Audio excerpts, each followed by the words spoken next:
Today I'm going to be talking about how to take care of a microscope.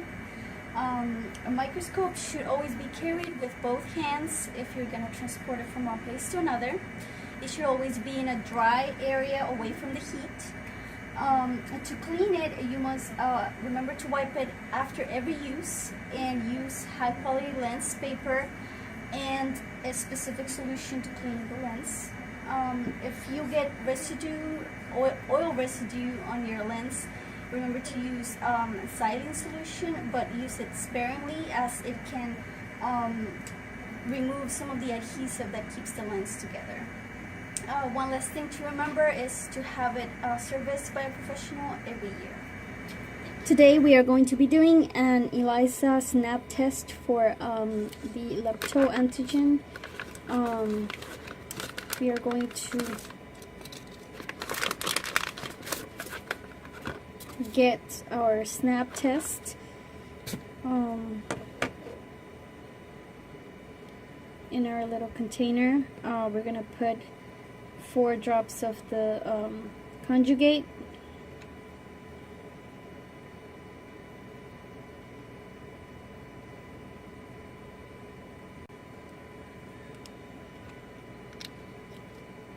And then we are going to add 4 drops of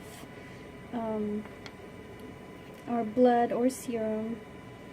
3 drops.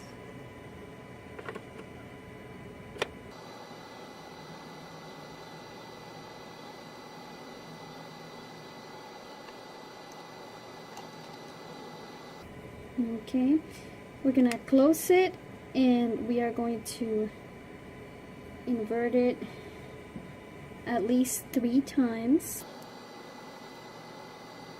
Then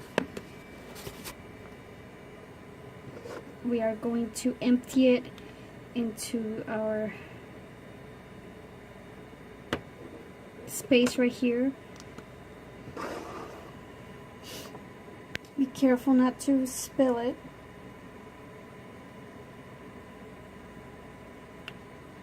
As soon as you see the color, snap, and then we will wait for 10 minutes to see the results. It has been 10 minutes since we have done our snap test, and now we can see that only the control dot has appeared, which means that our patient is negative for lepto. If he were to be positive, we would have another dot shown on the side, but we just have the control dot, which means that it's working, and it means that our patient is negative. Today we are going to be doing a modified knots test. We are going to need a 10 ml test tube with no additive, and we're going to need 1 ml of EDTA blood. We are also going to need 9 ml of 2% formalin. So we are going to get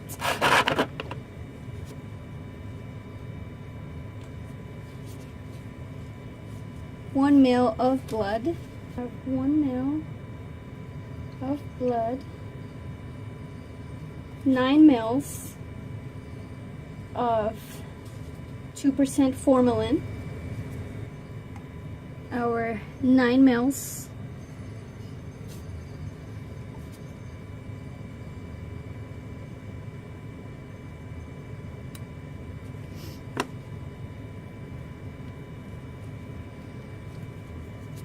we're going to invert a couple times, and then we are going to centrifuge for 5 minutes for its centrifuge. So it has been 5 minutes since we centrifuged our sample, and we will see a small white bump form at the bottom of our tube. So what we're going to do is descant the supernatant.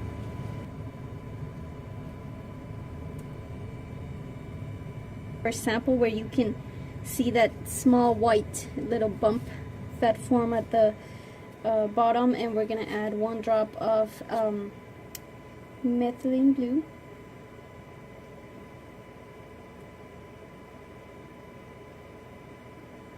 Okay.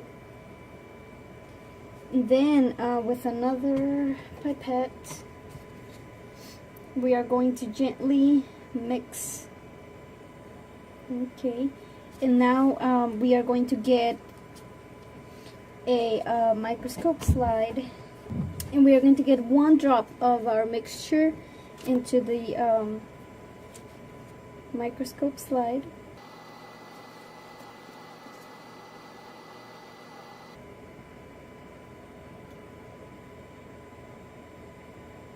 So we add 1 drop, and then we apply the cover slip like that, like so. And so we would go through our slide, you know, front, back, and look for microfilaria, and if we were to find it, it would be fixed, and the red blood cells will be hemolyzed so that it'd be easier to find it. And this is how you do a modified NOx test. Yeah. Today we are going to do a free catch sample, and we're going to use this dog. It's important to remember the best times to get a free catch sample is in the morning, or after several hours of water deprivation. It's also important to make sure to get our sample midstream. That way we don't contaminate our sample with bacteria from the prepuce or the surrounding genital area. Alright. Let's see.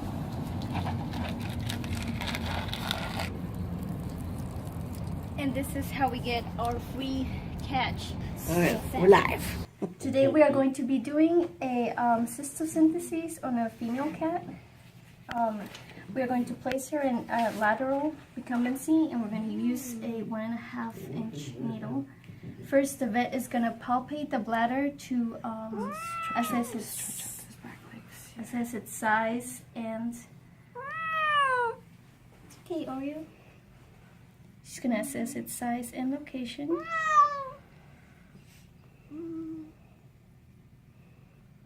Of course, she doesn't really have. We do have.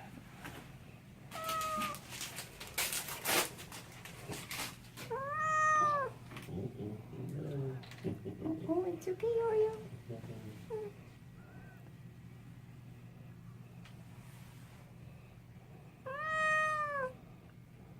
It's okay, Oreo.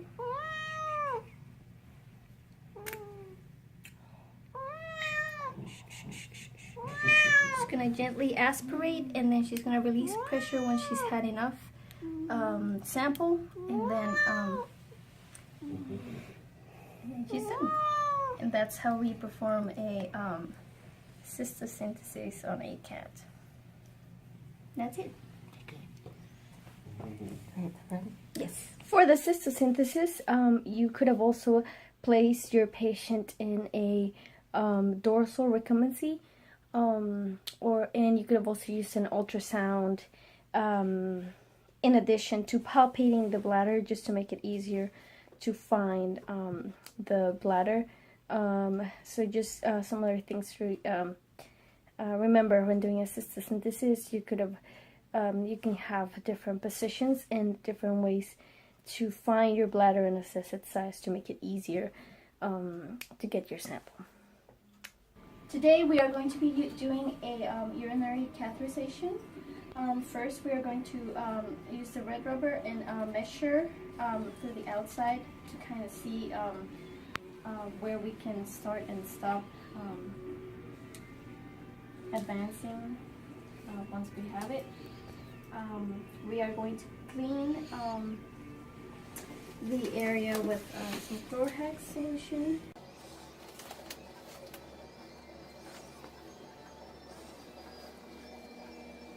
So here we're just cleaning the prepuce with some chlorhex.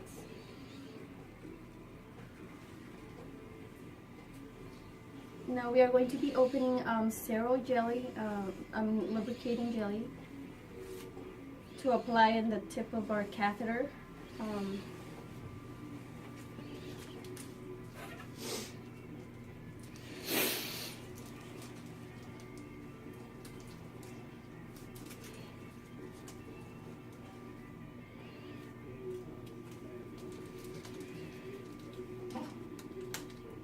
We are trying to open the catheter packaging in a way that we can not touch the catheter in any way, so that it's completely sterile.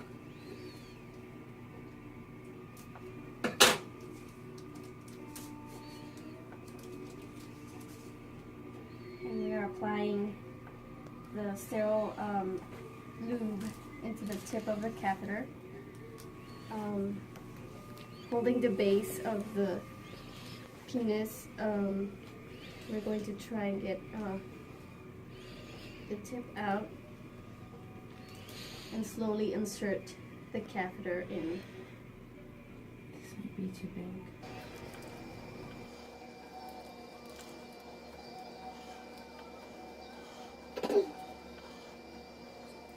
So it's all inserted now, it's just not long enough for us to get urine out, or he has an empty urinary bladder.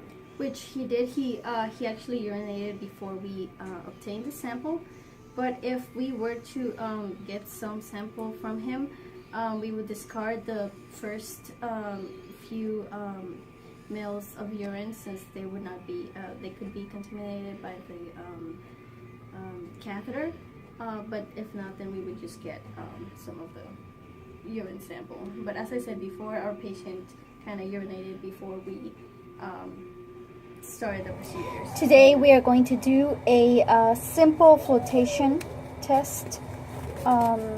We are going to need 2 grams of a fecal sample, a fecalizer tube, and a fecal solution, and a cover slip.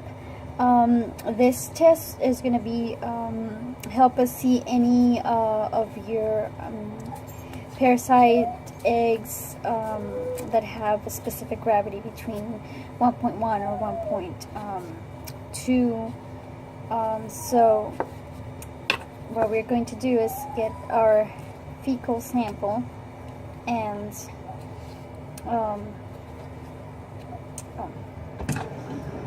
we are going to fill it with a fecal solution.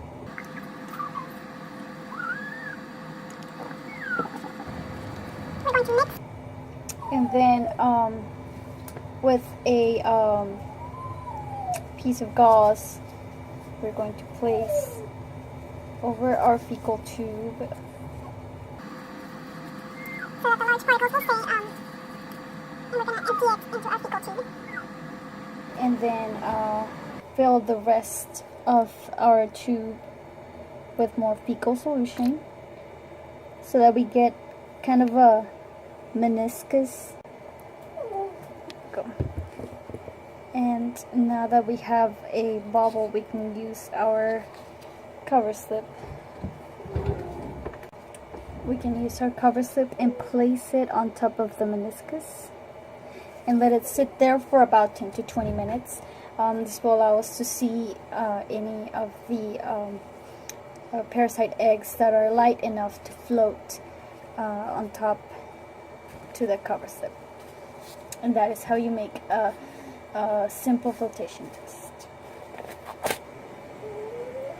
Today we are going to be doing a fecal flotation with centrifugation. We are going to need about 2 grams of a fecal sample. So, we're going to apply some fecal solution into the cup. Use a wooden stick Then we are going to get a centrifuge tube with no additive, and we are going to get a gauze sponge to filter out the large fecal particles. So we are going to empty our fecal mixture into the test tube with Once we pour all of the solution that we can into our test tube, we are going to fill the a little bit more of the test tube until we get to almost half full. So we are going to centrifuge our fecal sample that we dropped and poured into the test tube for about 5 minutes. Now that we have allowed our centrifuge, our samples to centrifuge for about 5 minutes, we are going to take our sample and we are going to place it still and fill the rest of the test tube with the fecal solution until we form a meniscus on top. Then we are going to place a cover slip at the top and allow it to rest for about 10 to 15 minutes. And then we can examine it under the microscope with a microscope slide. This test is going to be more sensitive than the normal fecal flotation because it's going to be able to detect more eggs, and it's a little bit more efficient. You get the results faster, but then again you need a centrifuge to do this test. Today we are going to be doing a direct smear for a fecal test. We are going to need a little bit of a fecal sample and saline and a microscope slide. We are going to use a wooden applicator to get a small sample and place it on the slide.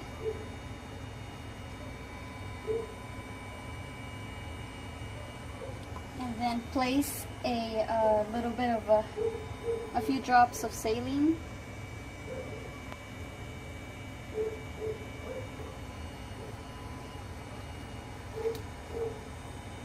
And we're gonna mix it until you get a even. Remove as much of the larger particles out. Then we are going to be taking a cover slip and place it on top. At this point you can also stain the sample if you wanted to, but if not, just drop a cover slip on top.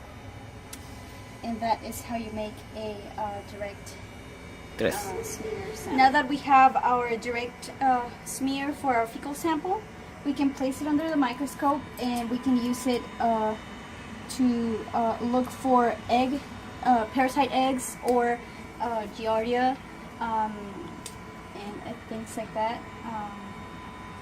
If we wanted to do a more detailed test, we would use we would use more than this since we can't see much of the sample, just a little part that we took. But this is how you do a direct smear for a fecal sample. So today we are going to be doing a fecal sedimentation. We are going to need about 2 grams of fecal sample, and we are going to fill it with water and mix the sample. So using a wooden stick or fecal loop, you can mix your sample. And then we're using a sponge gauze sponge. We are going to pour it off into a regular centrifuge tube. So I'm actually gonna get another tube just to filter out the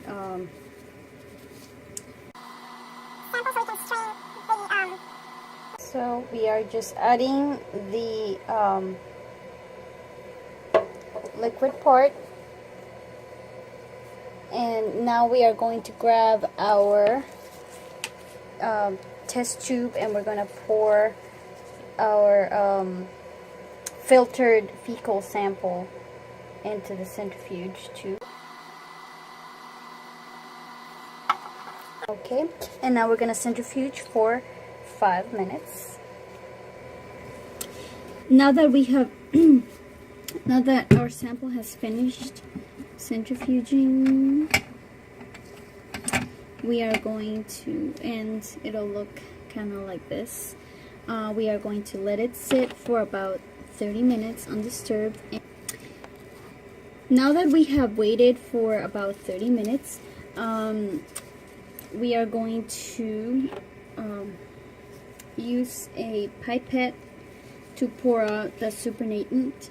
You can also just pour out the liquid part, the supernatant. Just try not to disturb the sediment at the bottom. Okay, and it'll kind of look like this. Now with a wooden spoon, like a wooden stick or a tongue compressor or a fecal loop, you can just get a little bit of the sediment and place it on a microscope slide. Okay, and place a, just like this, and place a cover slip at the top.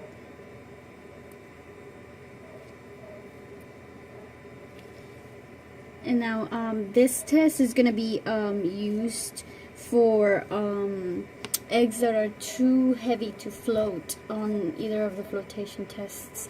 So kind of like fecal fluke eggs or things like that. That's when you're going to be needing this the sedimentation, because some of the other parasite eggs are too heavy to float, so this is the only way you're going to be able to see them. But this is how you do a sedimentation, fecal sedimentation. Now you just go into your microscope, and for all of them, just view under the microscope at a 100 magnification, and look for those egg parasites. Today we are going to be doing an ear cytology. The reasons why you would want to do this, sometimes dogs will have ear infections, or they'll show signs like shaking their head or scratching their ears a lot, or maybe you can smell yeasty smell from their ears. So what we are going to do is we're gonna need 2 Q-tips or cotton swabs, and get a sample from the ear. So we want to go get as close to the ear canal .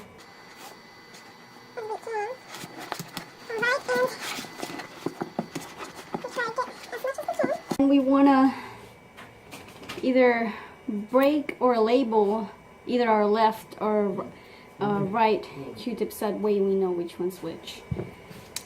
Then we're gonna get a microscope slide, and we are going to gently roll the Q-tip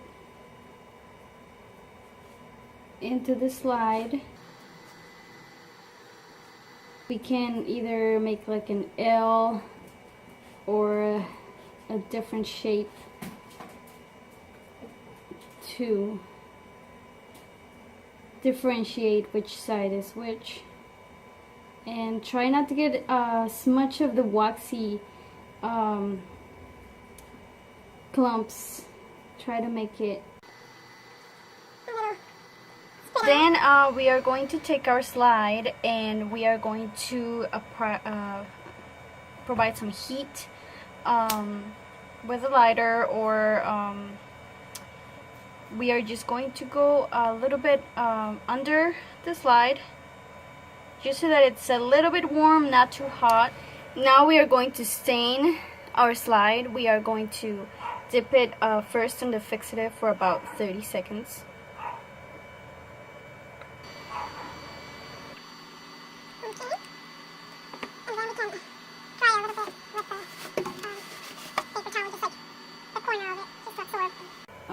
A little bit of the stain so it doesn't go into the next stain.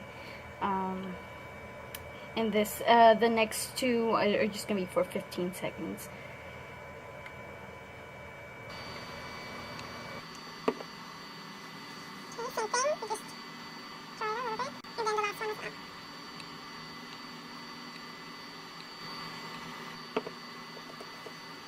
Okay. And then we're just gonna rinse the back of the slide with a little bit of water, not too much.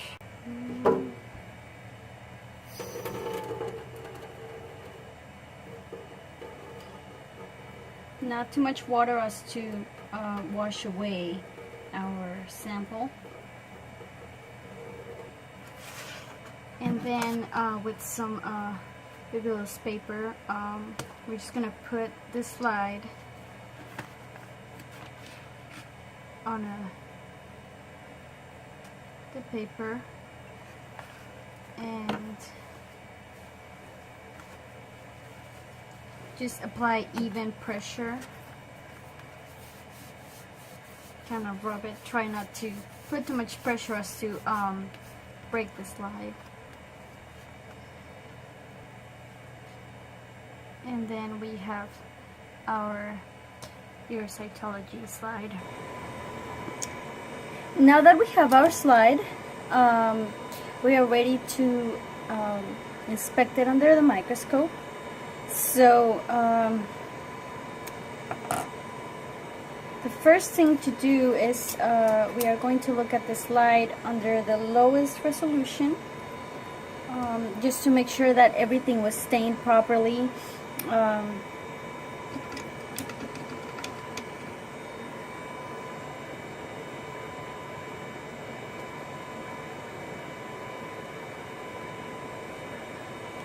And then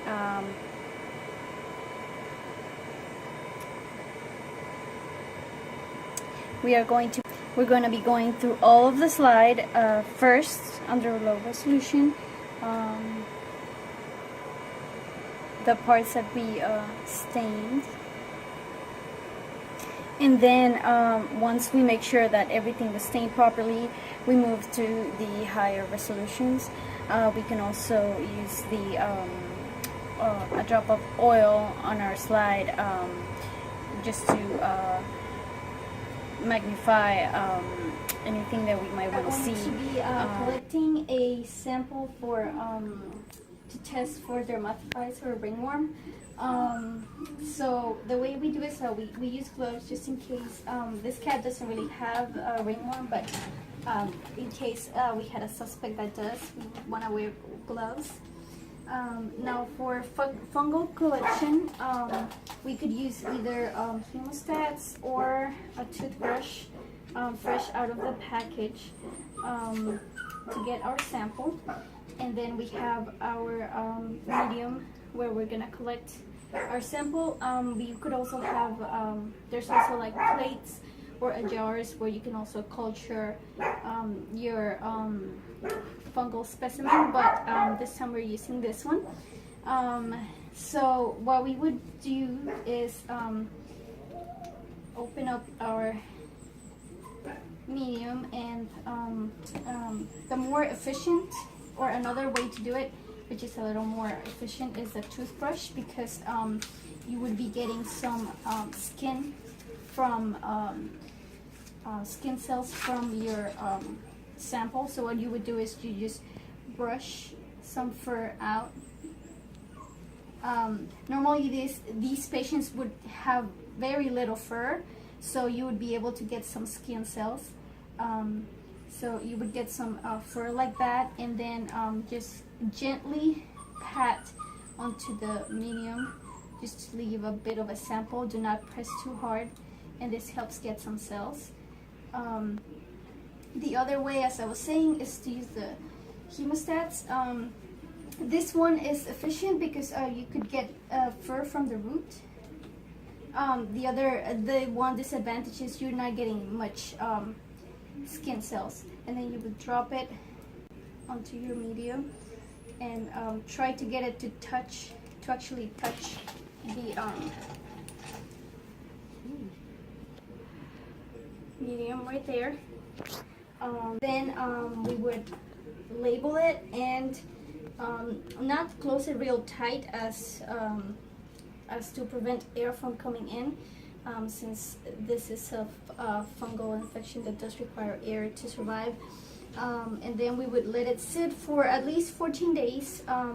You can also keep it as long as 21 days or even a month to see results, as this thing will start turning red. So we are going to leave it in not dark, but like away from the light and room temperature for at least 14 days and see what happens, and then we'll view the results. So it has been 14 days since our sample was collected, our fungal sample for dermatophytes. So we have it here, and it looks the same. If it were positive, then it would look a little start looking a little pink or red. Of course, we could the ideal thing would be to wait a whole month, even, or 21 days to a month. This is just day 14, which is when you can start seeing whether it's a positive or a negative. Right here, we are going to take some tape, which I made a little thinner so it could fit on our jar, and then we are going to put it in a microscope slide with a drop of lactophenol blue. So first I'm gonna get a little bit of our sample. If we were to see like the little growth or reddish parts in here, that's where we would be tapping. For now, I'm just gonna get just a sample, just pat a little bit where our medium is. And we got a little bit of hairs, and then we're going to add a drop of methylene blue. Lactophenol blue, and then just tape it onto the microscope slide, and it's gonna act as its own cover slip, and then we can inspect it under the microscope. So now that we are here in the microscope, I'm going to put our slide, and we're actually going to look for the dermatophytes, if there were any, under low resolution. Slide, and I do not see any signs of any fungal infection, but if we were to see them, this is how we would see them. But today we are going to be doing a skin scrape on a dog. Usually we would want to do skin scrapes when we suspect mites or any type of bacterial infection on the skin. We are going to need mineral oil and a slide and number 10 blade. Also, if you needed to, you could use a number 40 clippers to trim the fur area away. That's only if there's too much fur or if you really need it. So we're gonna need to put a drop of mineral oil on the slide.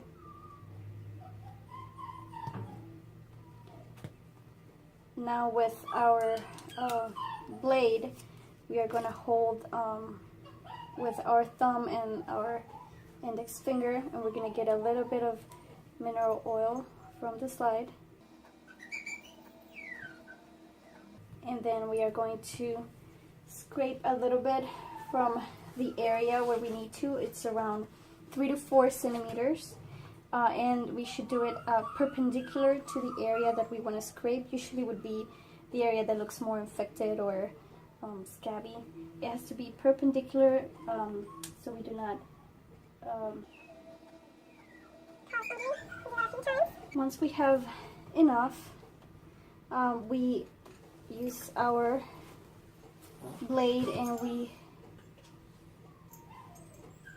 use it to mix it back into the oil with the slide.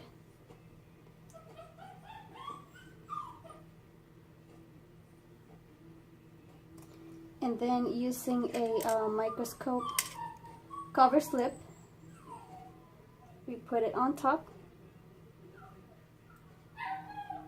and we take it to the microscope for evaluation.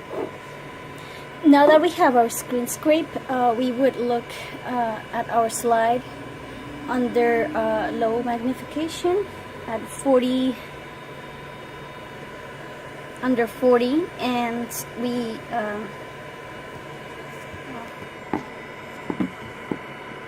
and here we can see that there's not really anything of importance here, but if there were, we would find it. Now, if we would suspect mites that go dig into tunnels in the skin or live in the hair follicles, we would have done a deeper skin scrape until we see a little bit of capillary blood. But of course, we did not suspect this, so we just did a superficial skin scrape, and even with that, we could not find any real mites or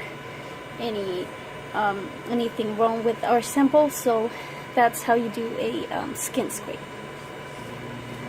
So today we are going to be doing a necropsy on a lab rat right here. So first we are going to do the external exam.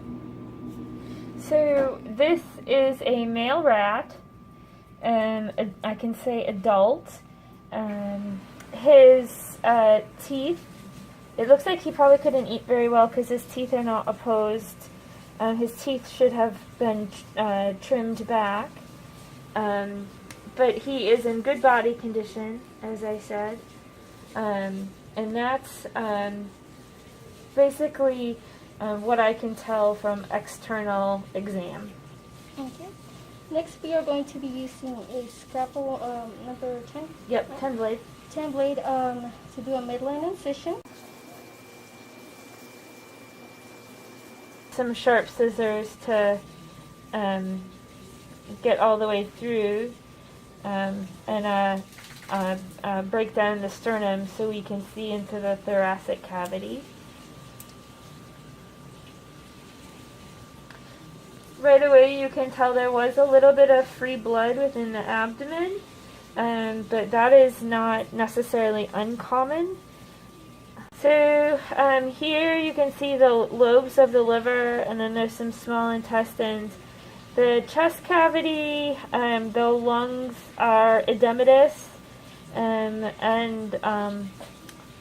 they have a lot of blood in them. I'm not sure how this rat was killed, but it probably wasn't with euthanasia solution, given its intended purpose was for a snake. But here you can see the lungs, and here are the lobes of the liver, small intestines. Underneath the liver, you should see the stomach there. And here's a bit of the spleen right here. It blends in with the liver. Yeah, right there. Yep, that's the spleen.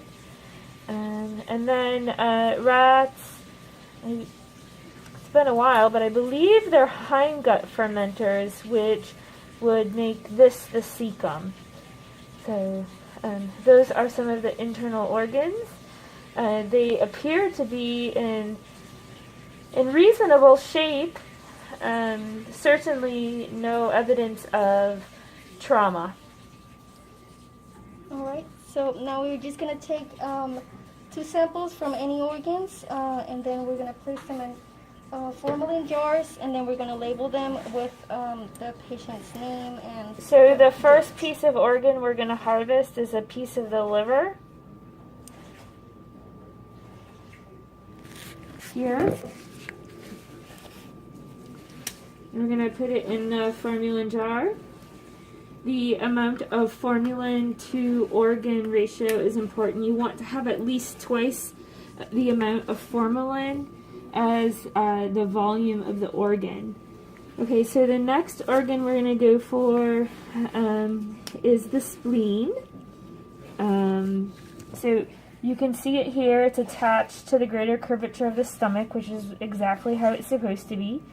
And we're just going to cut a piece of that off and place this into a formalin jar as well. So other pieces of organ that might be important, especially if you're working with an animal where you don't know what has happened to them, might be the small intestines and then sections of the lung, although that very often, and especially in this case, is a challenge this far post-death. And so if you're dealing with a pet species, generally you sew them back up prior to their cremation. But that is a necropsy. Alright, so now I'll just label these jars, and that is how we perform the necropsy.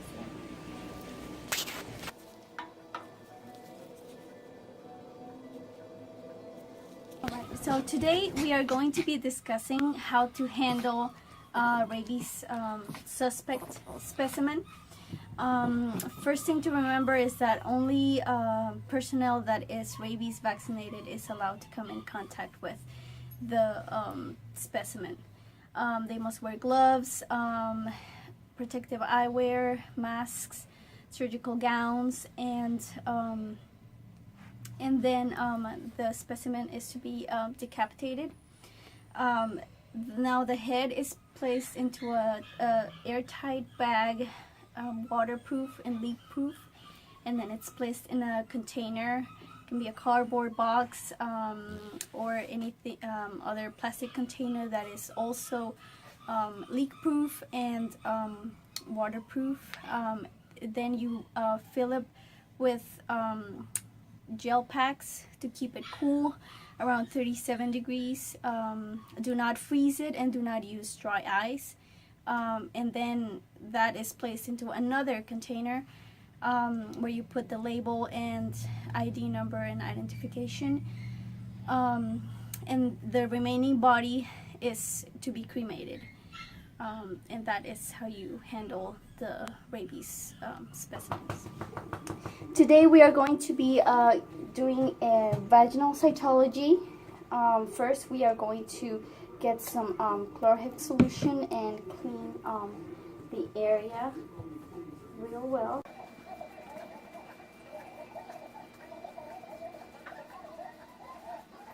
Okay.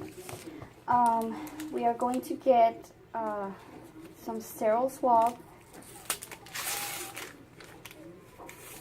and use a couple drops of saline to moisten it. The whole time we're gonna pull the vulva a little dorsally, and we're gonna get our swab and go almost at a 45-degree angle, perfectly straight. And then we're gonna go a little vertical and roll our swab and pull out.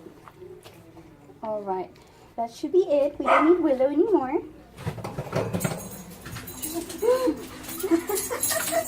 And for our slide, we are going to very gently roll.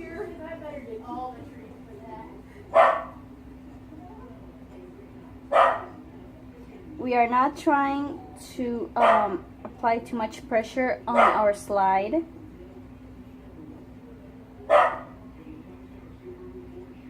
Or we would damage ourselves. But that is how we get our cytology, and then we would be ready to stain and inspect under the microscope.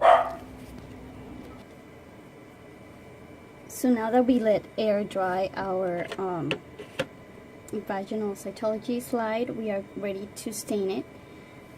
So we are going to stain with our fixative for around 30 times, and then for the other two 15 times.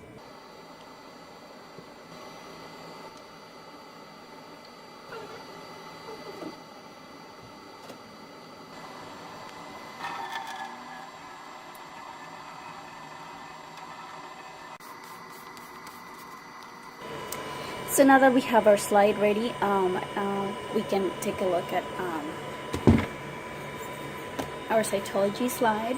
Now here, our dog that we used for our sample was already spayed, but it's what we can see here is just some intermediate cells, and so yeah, what we can see here are some just intermediate cells and parabasal cells, just as if she was in her anestrus cycle.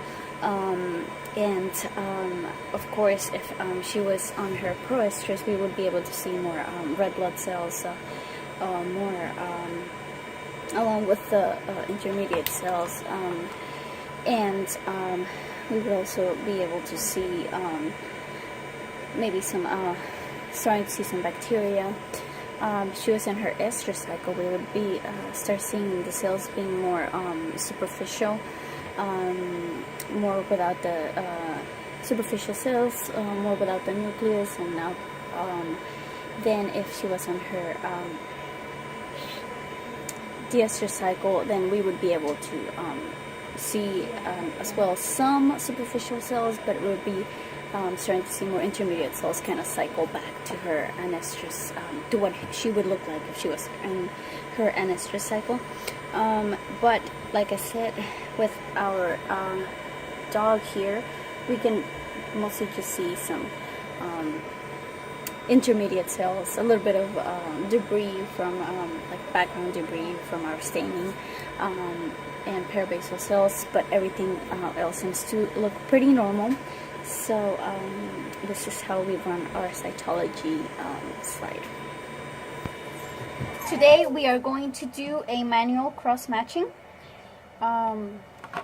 We have blood from a recipient and a donor, cookies and clover, and we have both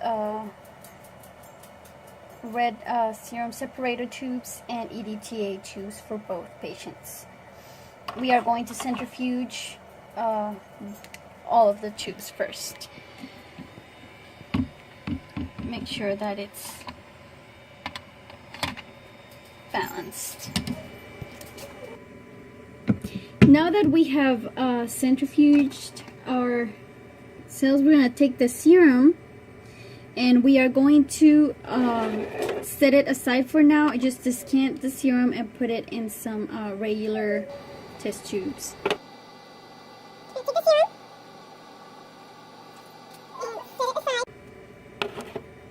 For both patients, and make sure to have everything labeled. So we're gonna set those aside for now, and then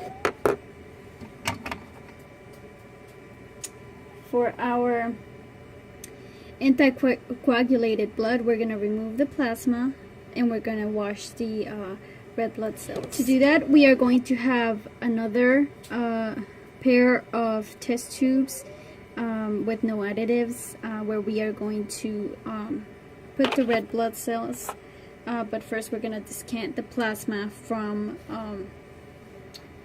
each of the test tubes.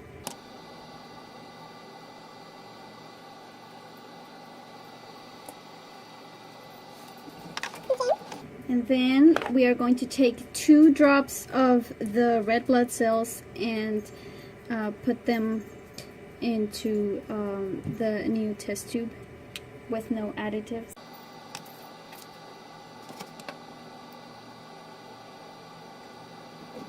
Place 2 drops.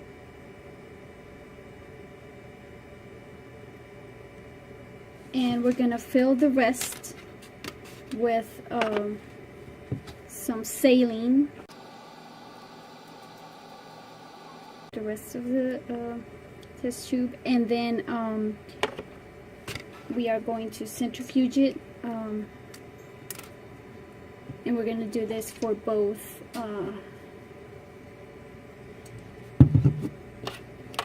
samples. So we are going to wash the erythrocytes for both our recipient and donor. We did this by putting the red blood cells on the regular test tubes with no additives and some saline on the rest of the tube, and we're going to centrifuge. So after 1 minute, we have both our recipient and donor cell red blood cells, and they have been washed with saline. So we're going to do this 2 more times. So what we're going to do is remove the saline from both test tubes.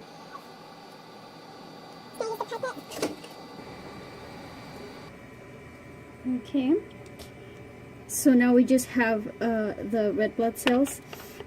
So we are going to get another round of saline. So I'm going to do the same thing for our donor's sample. We're going to descant the supernatant and fill it again with saline, and we're going to centrifuge it again. We're going to do this 2 more times. We have now washed the red blood cells for the 3rd time. This is what it looks like for Clover, the donor, and Cookies, the recipient. Now we're going to make an erythrocyte suspension on a new separate test tube with no erythrocytes. So we're going to get Clovers, and the way we're going to do it is we're going to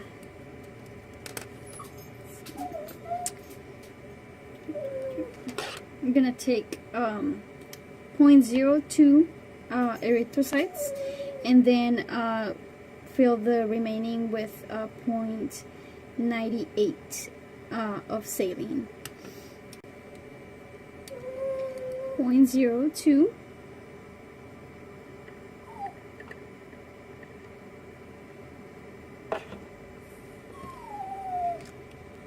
And the remaining we're gonna put 0.98 saline.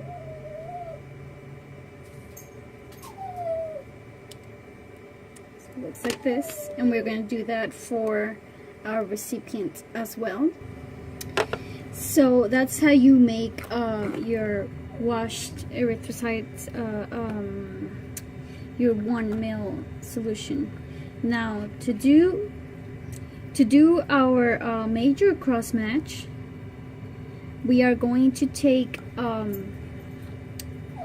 our recipient serum, and we're going to take 2 drops of the recipient serum and 2 drops of the donor's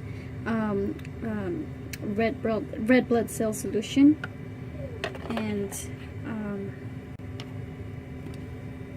drop it in, and again drop it into another clean, non-additive test tube. So we're going to get 2 drops of recipient serum,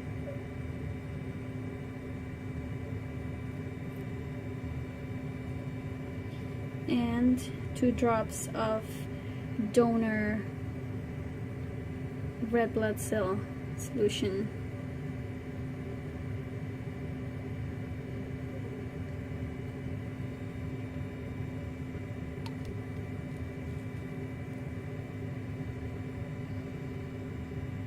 Okay, That's the major cross match. For the minor cross match, we are going to take the donor serum and place 2 drops on the new clean test tube, and then add the recipient's red blood cells. Again, 2 drops. So 2 drops of our donor serum.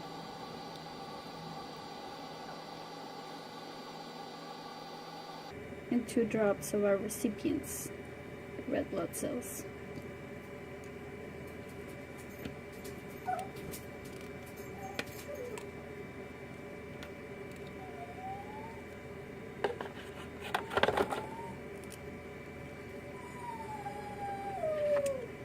So now we have our major and minor cross match. Now we are also going to set up control test tubes to test for autoagglutination. So for these, we have the control for Clover, our donor. So we're going to take Clover's own red blood cells and Clover's serum and place 2 drops on the new test tube. And then 2 drops of Clover serum. And 2 drops of Clover's red blood cells. And we are going to do the same for our recipient, Koki. She's going to get her own control tube where we're going to put her serum and her red blood cell solution, 2 drops of each. So now that we have our major, minor cross match and our controls, we are going to place them in a rack and let them incubate for 30 minutes at room temperature, and then we are going to centrifuge them for a minute and check for agglutination. So right now I have them set up here, and we are going to wait for 30 minutes. So it has been 30 minutes. So we are going to take our major and minor cross match and our control tubes, and we're going to centrifuge them for 1 minute. So it has been a minute since we centrifuged our sample. So we're going to take it out of the centrifuge. And we can see our controls look fairly normal. No agglutination.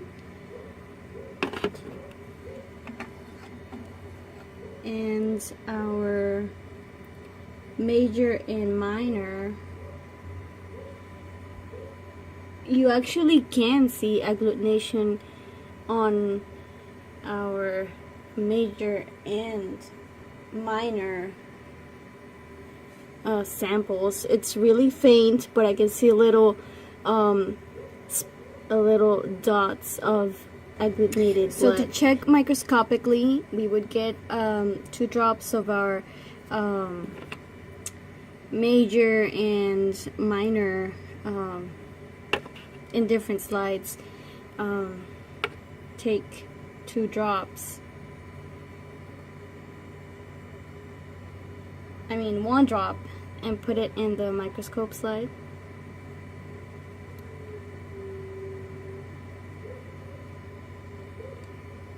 And check for agglutination. What we're doing is looking for actual agglutination in the cells, not rouleau, but actual, like either grape-like cells bunched together,